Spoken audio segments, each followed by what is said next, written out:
கலங்கும் அவ்வேளை குளித்துக் கொள்ளும் ஆட்டப்பா அது குறைந்தால் ஒன்றுமில்லை எல்லா வீணே.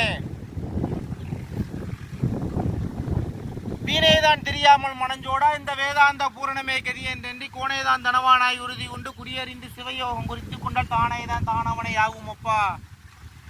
சகலவித துன்பமெல்லாம் தவறி போகும் தேனேதான் அமுத ரச பானம் கொண்டு சிவ சிவ செயல் ஒன்றி இருந்து வாழே.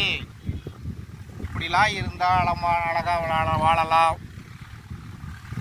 இதுக்கு பிற இந்த உலகத்துக்கு பிற இன்னொரு உலகத்தில் நம்ம அழகா வாழ்ந்து சுகமாக இருக்கலாம் அப்படின்ட்டு அழகா அகத்திய முனிவர் சொல்லியிருக்காரு. அதை தான்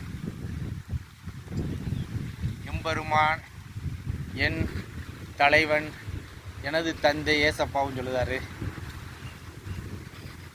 அன்பு, சந்தோஷம், சமாதானம், நீடிய பொறுமை, தயவு, நற்குணம், விசுவாசம், சாந்தம், இச்சை அடக்கம் இது எல்லாத்தையும் இருந்தால் அவருக்கு பிடிச்சமான ஆளாக மாறி